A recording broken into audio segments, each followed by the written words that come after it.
दोस्तों, आप हमारा चैनल जरूर सब्सक्राइब करें और YouTube बेल आइकॉन दबाकर पाए दुनिया की सारी रोचक खबरें फटाफट। बॉलीवुड एक्ट्रेस कंगना रनौत ने फिल्म निर्देशक विकास बहल पर जोर जबरदस्ती का आरोप लगाया है। कंगना ने कहा कि क्वीन फिल्म के निर्देशक विकास ने उन्हें कई मौकों पर असहज महसूस कराया था। उनका यह बयान प्रोडक्शन हाउस फैंटम फिल्म्स की एक महिला कर्मचारी के फिल्म निर्देशक पर छेड़छाड़ के बाद आया है। बहल पर पिछले साल फैंटम फिल्म्स में काम करने वाली एक महिला कर्मचारी ने छेड़खानी करने का आरोप लगाया था। उसका आरोप था कि गोवा ट्रिप के दौरान बहल ने उनसे अनुचित तरीके से व्यवहार किया था। इधर कंगना ने एक बयान में कहा, मैं उस महिला की बात से पूरी तरह सहमत हूँ।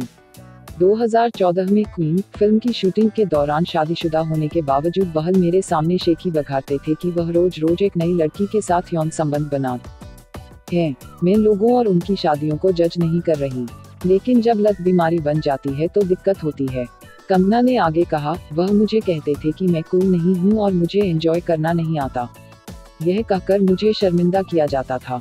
हम जब कभी मिलते थे वह मेरी गर्दन पर अपना चेहरा रखकर मुझे कसकर पकड़ते थे और मेरे बालों को सूंघते थे।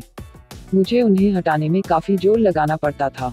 अब इन सब चीजों के बारे में सोचकर भी घिन आती है मुझे, लेकिन उस वक्त मैंने खुद को संभाल लिया था। उद्धरण, बकौल कंगना, विकास मुझे कहते भी थे कि मुझे तुम्हारी खुशबू बहुत पसंद है। मैं इस लड़की की बात से सहमत हूँ। इसी लड़की ने कुछ दिनों पहले मदद मांगी थी। मैंने उस वक्त भी लड़की का साथ दिया था। आप चाहें तो मेरे पिछले इंटरव्यू के वीडियो देख सकते हैं। तब मुझे लगा था यह बात आगे तक जाएगी, लेकिन ऐसा कुछ भी नहीं हुआ। कंगना ने विकास पर आरोप लगाते हुए कहा, विकास मेरे पास हरियाणा की गोल्ड मेडलिस्ट की एक स्क्रिप्ट लेकर आए थे, लेकिन जब मैंने पीड़ित लड़की की मदद की तो विकास ने मुझसे बात करना बंद कर दिया।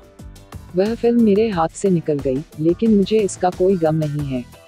कंगना ने आगे कहा, एक अच्छी स्क्रिप्ट हाथ से निकल जाने के बाद भी मैंने उन्हें कभी फोन नहीं किया, क्योंकि मैं जानती थी कि मैं सही हूँ। लेकिन बाद में ये मामला कहीं दब गया और किसी को कुछ पता नहीं चला कि क्या हुआ। अब विकास की कंपनी बंद होने के बाद लोग उन्हें निशाना बना रहे हैं। ऐसे समाज को शर्म आनी चाहिए। कुछ लोग मिलकर एक हारे हुए इंसान को निशाना बना रहे हैं।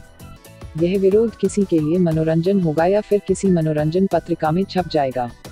उद्धरण, अगर आपको हमारा यह वीडियो अच्छा लगा हो तो प्लीज इस वीडियो को लाइक, कमेंट और शेयर कीजिए।